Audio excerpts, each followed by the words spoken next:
Welcome to the IEP in a Minute series. Let's take a look at the signature and parent consent page. My name's Caitlin Prevost. I'm a program specialist with the El Dorado Charter SELPA, and I'll be guiding you through the IEP in a Minute series, one section at a time. As you move through this series, please be aware that anytime you see a field outlined in a red box, it indicates an element of compliance reporting.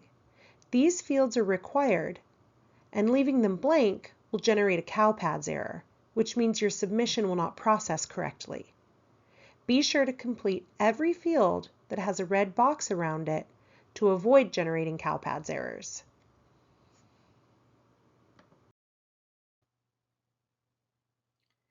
The signature and parent consent page is an important step in the IEP process. For every IEP meeting or amendment meeting, we want to ensure that we're capturing signatures for everyone who's in attendance.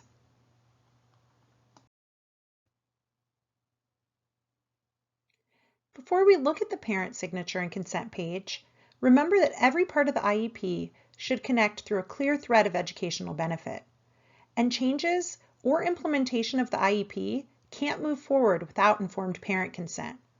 Collaboration and clarity are key to building a plan that truly supports the student.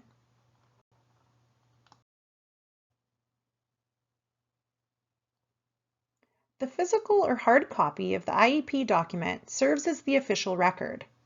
For this reason, it's important to be sure that you print and upload this page as an attachment to the current IEP in SACE. A clear documented record of parent consent is essential for maintaining accurate IEP history and ensuring compliance.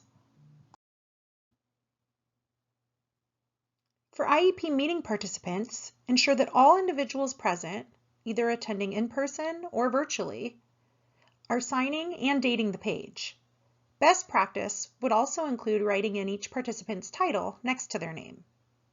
For consent, the educational rights holder, typically a parent or guardian or adult student, should initial to indicate whether they agree in whole or in part with the IEP.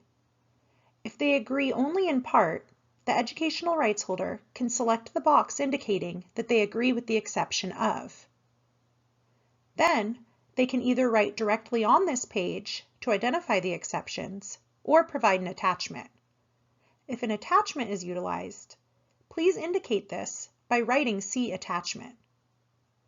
If the IEP team determines that the student is not eligible for special education, check the appropriate box. Similarly, if the educational rights holder declines the initiation of special education and related services, this must also be documented by checking the corresponding box. If the team determines the student is no longer eligible for special education, that may be indicated as well.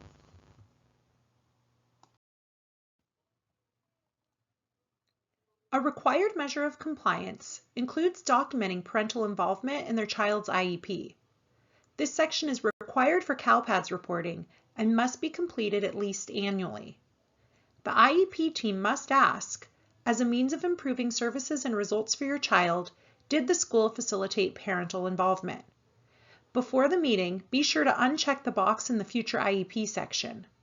During the meeting, ask the question and have the parent or educational rights holder check the appropriate box: yes, no, or no response. One of the boxes must be checked.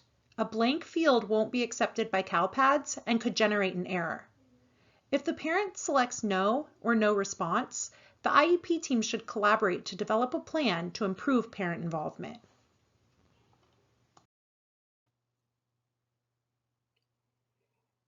If your LEA participates in Medi-Cal billing, you will also want to obtain a signature authorizing your LEA to bill for related services that are provided to the student.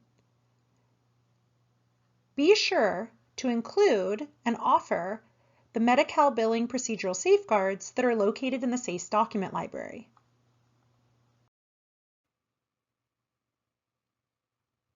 The parent signature and consent page ends with a checklist to help us ensure a few other procedural requirements are met. Parents, guardians, or educational rights holders are entitled to a copy of procedural safeguards at least annually.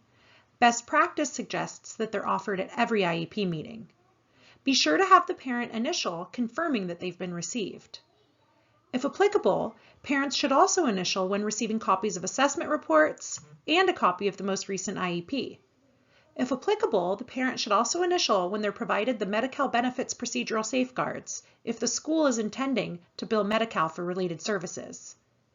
Lastly, although this doesn't apply to the charter setting, it is required for parents to initial acknowledging their child's individual service plan if their student's enrolled in a private school. Thanks for joining me for this IEP in a Minute module. Be sure to check out the additional resources linked below for a deeper dive in today's topic. And remember, every IEP must be individualized to meet the unique needs of the student. The examples shared here are just that, examples. Use them as a guide, but always tailor the plan based on data, input, and what's appropriate for the student that you're supporting.